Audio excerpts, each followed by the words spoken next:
Le pôle de renaissance communiste en France adresse un salut fraternel au courageux peuple vénézuélien, aux militants du Parti communiste du Venezuela, ainsi qu'aux dirigeants que le peuple vénézuélien s'est souverainement choisi lors d'élections libres et transparentes, qualifiées d'exemplaires par de dangereux révolutionnaires comme José Luis Rodríguez Zapatero et Jimmy Carter.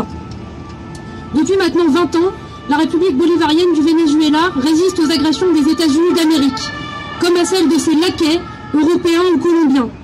Les États-Unis font ce qu'ils ont toujours fait, la guerre aux populations civiles, en les affamant d'abord, pour les bombarder ensuite, si cela ne suffit pas. Ne nous y trompons pas, ne nous laissons pas leurrer par la propagande de l'extrême droite vénézuélienne, complaisamment relayée chez nous par une presse qui s'autoproclame de référence, alors qu'elle ne fait que suivre une ligne éditoriale qui, comme par hasard, correspond au point de vue des milliardaires qui la possèdent. Cette droite extrême n'ayant pas de base sociale large n'a d'autre choix que d'en appeler à une intervention étrangère pour reprendre le pouvoir et le contrôle du pétrole.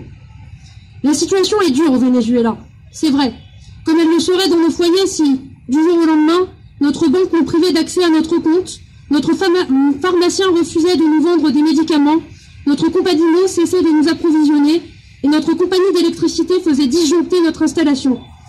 Accepterions-nous alors que nos voisins rendent notre soi-disant mauvaise gestion seuls responsables de notre situation? Non, nous ne l'accepterions pas plus que ne le font les Vénézuéliens.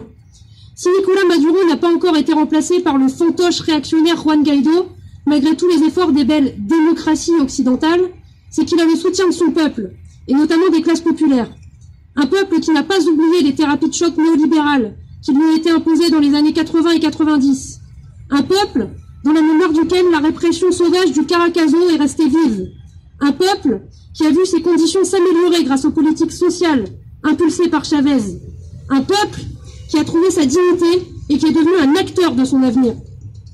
La grande bourgeoisie, qu'elle soit vénézuélienne, états-unienne, française ou autre, ne sait que trop bien quel obstacle un tel peuple représente pour sa survie en tant que classe, et à quel atout il représente pour la défense internationaliste du droit des peuples à disposer d'eux-mêmes. C'est pourquoi elle est si déterminée à le mettre à genoux. Camarades et citoyens, soyons dignes de notre passé, en apportant notre soutien fraternel et résolu au peuple vénézuélien.